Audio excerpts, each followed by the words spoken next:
Terima kasih masih bersama kami di Sindo Today pemirsa. Pengibaran bendera One Piece jelang HUT ke-80 RI tuai pro dan kontra di antara petinggi negara. Ya, ini berbeda. Wali Kota Solo dan Bupati Bantul tidak larang warganya kibarkan bendera kru bajak laut topi jerami tersebut.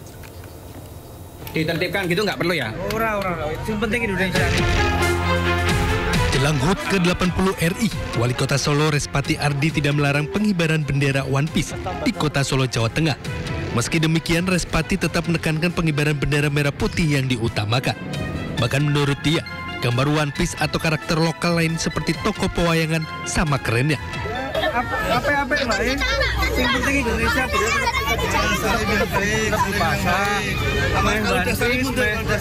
Gadot Koco, meh wayang boleh semua. Biar tidak menghalangi. Semua boleh. Sementara itu Bupati Bantul Abdul Halim Musli juga tidak melarang masyarakat di wilayahnya untuk mengibarkan bendera One Piece asal tidak melebihi tinggi bendera merah putih. Bukan kok mengizinkan, tidak melarang gitu. Karena memang kita tidak punya alasan untuk melarang. Apa coba alasan melarang? Wong itu bendera mainan saja gitu ya. Sebelumnya viral di media sosial, bendera karakter bajak laut dari manga One Piece berkibar di sejumlah daerah, mulai dari atap rumah warga hingga kendaraan di jalan raya. Fenomena tersebut lantas dikaitkan dengan ekspresi kekecewaan warga terhadap kondisi bangsa Indonesia saat ini. Dari tim liputan iNews melaporkan.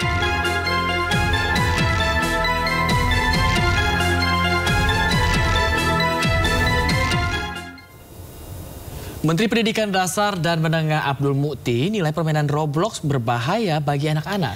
Ada banyak praktik kekerasan yang terkandung di dalamnya.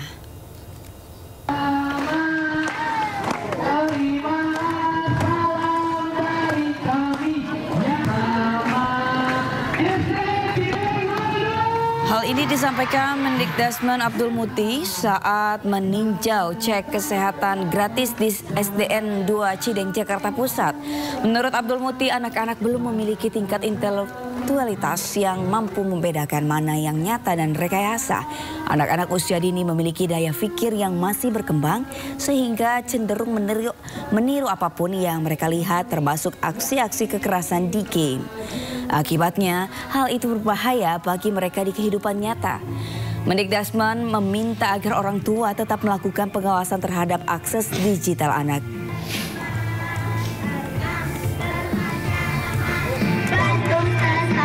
Inilah yang sejak awal harus kita pandu anak-anak kita ini untuk mereka tidak mengakses informasi-informasi termasuk game-game yang mengandung kekerasan. Apalagi, mohon maaf, sebagian dari game itu juga ada sudah mulai disusupi dengan judi online dan sebagainya, sehingga karena itu maka penggunaan gawai oleh anak-anak ini semaksimal mungkin dibatasi. Kontrol orang tua sangat penting agar mereka tidak menggunakan media ini. Sementara itu, Menteri Sekretaris Negara Prasetyo Hadi menegaskan pemerintah tidak akan ragu mengambil tindakan jika terbukti ada unsur kekerasan dalam platform termasuk dalam game Roblox. Ya, di sisi lain, pemerhati anak Seto Mulyadi meminta agar ada pengawasan mulai dari Dirjen Kepala Dinas hingga Kepala Sekolah dan guru terhadap permainan atau game berbahaya bagi anak. Ya kalau memang kita merasa sudah melewati batas, ya apa yang ditampilkan di situ mempengaruhi perilaku dari adik-adik kita, ya tidak menutup kemungkinan kita mau melindungi generasi kita, nggak ragu-ragu juga kita.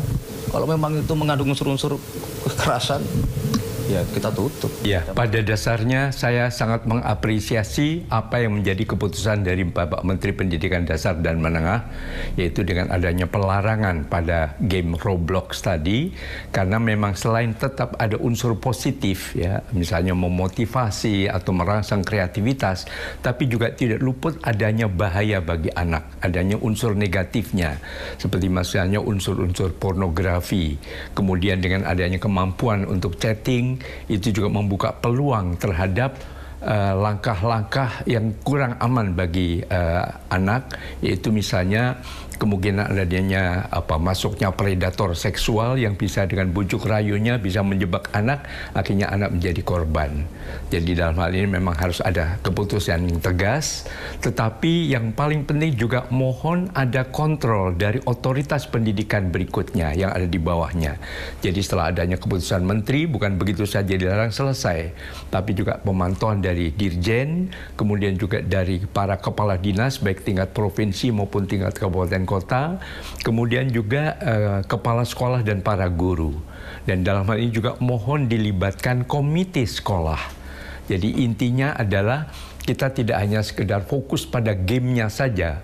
Mungkin Roblox dilarang, tapi muncul game-game yang lain yang juga bisa melakukan suatu upaya-upaya adanya chatting dan kemudian bisa menyasar kepada keamanan dari anak-anak kita sendiri.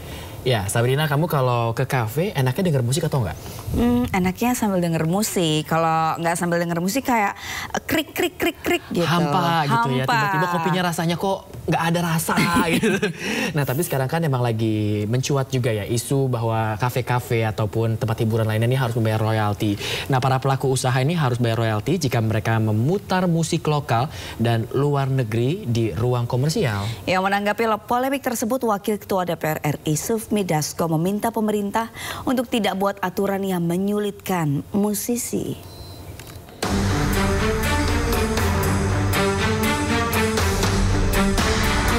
Menghadapi polemik penggunaan musik di ruang komersil, di mana mereka diwajibkan bayar royalti kepada pencipta dan pemilik hak terkait.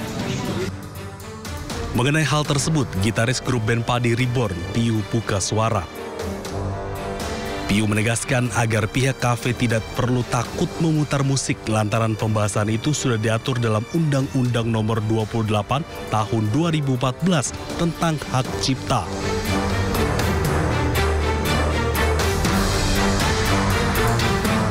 Sementara itu, Wakil Ketua DPR RI Sufmi Dasko Ahmad menjelaskan bahwa pihaknya telah meminta Kementerian Hukum untuk merumuskan kebijakan dalam menangani polemik ini. DPR RI juga mencermati dunia promosikan yang beberapa saat ini ada dinamika. Dan kami sudah minta Kementerian Hukum yang kemudian juga membawahi LMK untuk juga kemudian membuat aturan yang tidak menyulitkan sambil menunggu revisi Undang-Undang Hak Cipta yang sedang direvisi oleh DPR. Demikian. Sebelumnya, Menteri Hukum RI Supratman Andi Aktas berkata pelaku usaha yang memutar musik lokal dan luar negeri di ruang komersial wajib bayar royalti. Ruang komersial yang dimaksud diantaranya restoran, kafe, toko, pusat kebugaran, dan hotel. Ya, kalau di tempat, kalau itu kan ketentuan undang-undang. Ya kan? Sama nanti itu. Mau putar lagu luar negeri, mau lagu putar itu sama nanti. Supratman Andi Aknas juga menegaskan musik merupakan kekayaan intelektual yang memiliki nilai ekonomi sehingga perlu dihargai dan dilindungi. Tim Liputan iNews melaporkan.